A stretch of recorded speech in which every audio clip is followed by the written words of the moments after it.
Assalamualaikum warahmatullahi wabarakatuh. Selamat datang kembali di kanal Yan Sukmawan. Baik, pada kesempatan ini kita akan mulai seri tutorial Arduino Studio khusus membahas tentang cara membuat visualisasi hasil penelitian dalam bentuk diagram menggunakan package ggplot2. Teman-teman dapat lihat di layar ini ada banyak fungsi dari package ggplot2 dalam membuat visualisasi. Misalnya adalah diagram batang, diagram pencar, diagram titik, diagram garis, atau histogram. Yang kesemuanya itu bisa dengan mudah kita buat dan kita kustomisasi menggunakan package ggplot2 ini. Oke, kita mulai dengan membuka RStudio.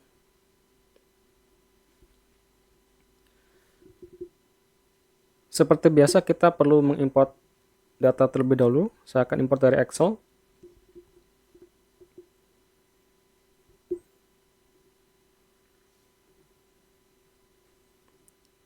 Silakan pilih lembar yang akan digunakan. Saya akan menggunakan lembar pertama. Oke, ini dia datanya.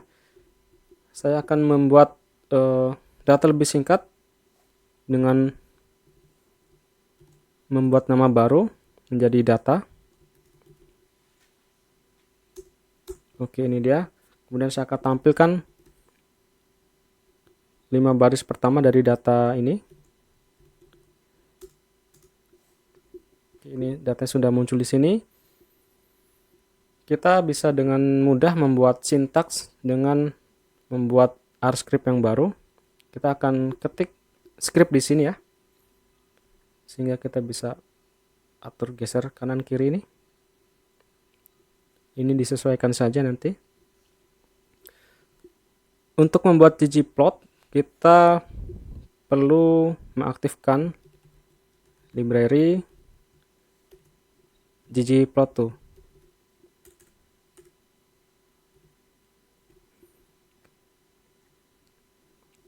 Oke, kita run.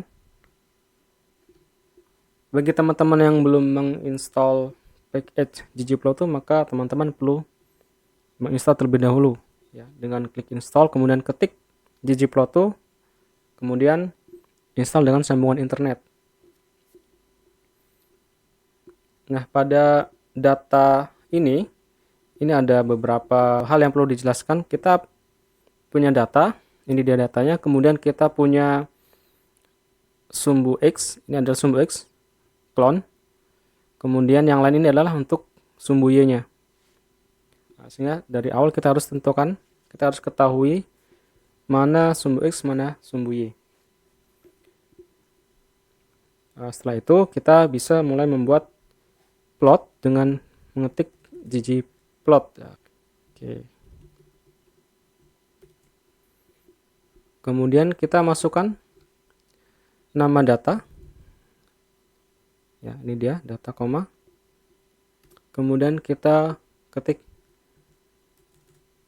as ya, dari asterix, buka kurung. Kemudian kita tentukan sumbu X dan sumbu Y-nya. Di sini sumbu X-nya adalah clone.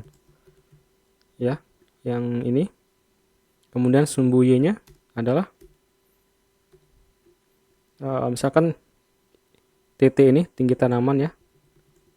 Oke, seperti ini.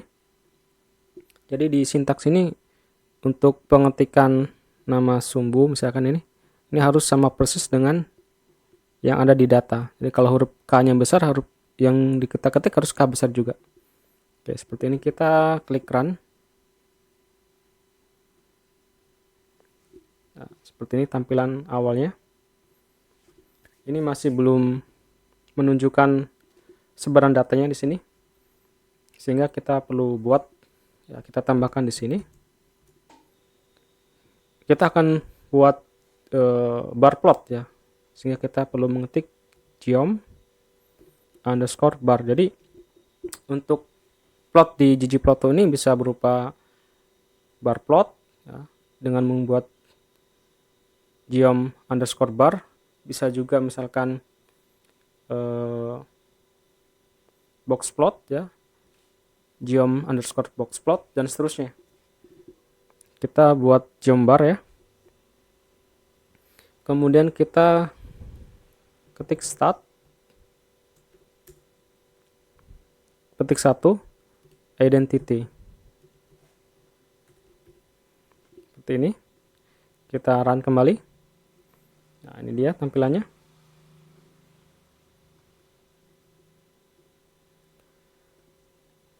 Ada sumbu X berupa klon, kemudian ada sumbu Y tinggi tanaman berupa diagram batang atau bar plot.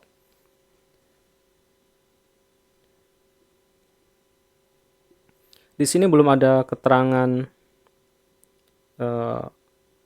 satuan dan nama sumbu X ini masih disingkat ya, sehingga kita perlu perbaiki dulu. Kita perkecil dulu, kita tambahkan di sini.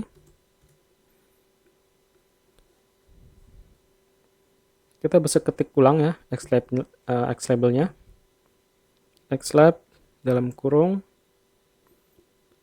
petik 1 nama sumbu X, di sini adalah klon ya. Kemudian berikutnya sumbu Y, kita beri nama juga Y-lab ya, Y-lab. Nama sumbu Y tinggi tanaman. Jangan lupa tambahkan satuannya meter seperti ini. Kita run kembali. Oke, seperti ini. Kita lihat hasilnya. Oke. Sudah cukup informatif. Kemudian untuk publikasi ilmiah seringkali kita diminta untuk membuat diagram berupa warna hitam baloknya atau warna abu-abu, kemudian tidak ada background di belakangnya, tidak ada kotak-kotak ini, sehingga kita perlu hilangkan.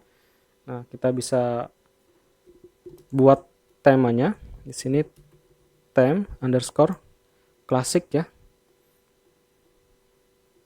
Kita run seperti ini, jadi background abu-abu dan bentuk kotak itu sudah hilang. Berikutnya, misal kita ingin mengubah nilai sumbu Y ini, maksimumnya misalkan di angka 2 atau 2,5, kita bisa customisasi. Kita bisa tambahkan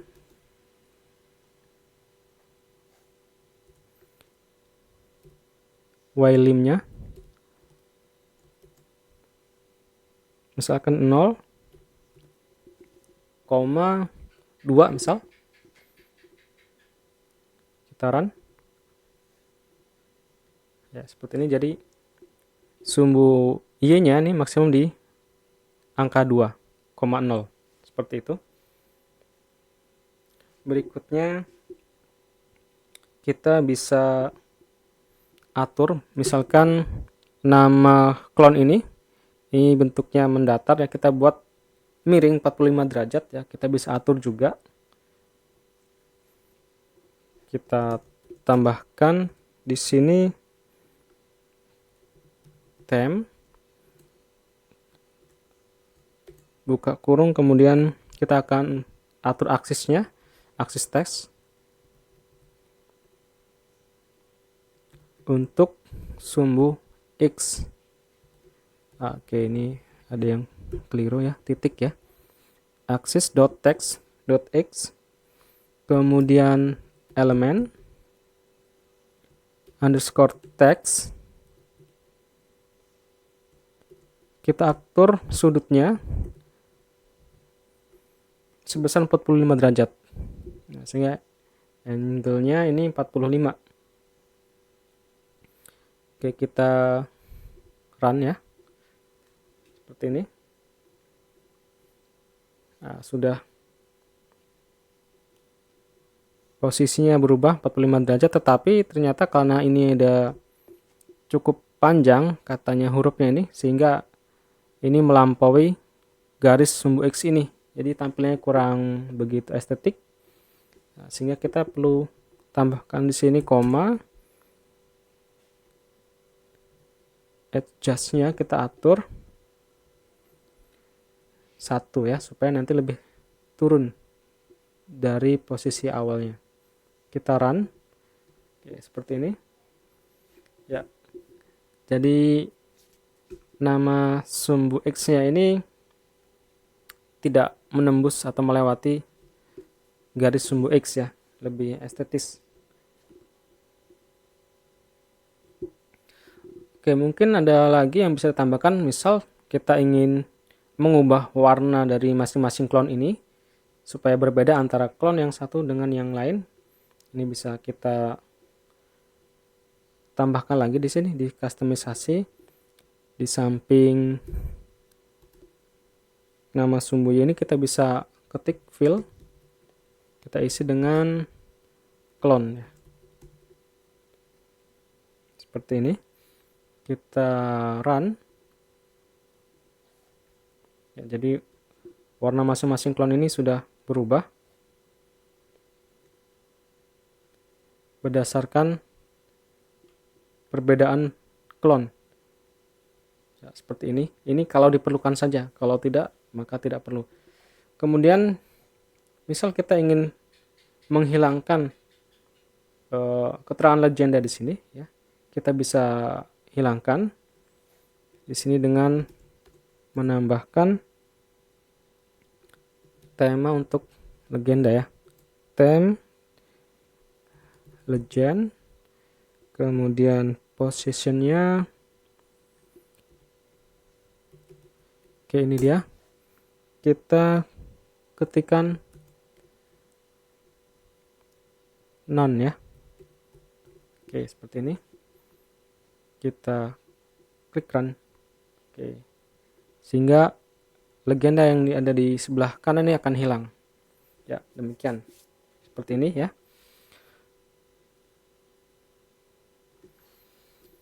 Baik, demikian teman-teman tutorial singkat mengenai cara membuat bar plot menggunakan package ggplot2. Mudah-mudahan tutorial ini bermanfaat bagi kita semua. Sampai jumpa kembali pada seri tutorial ggplot berikutnya.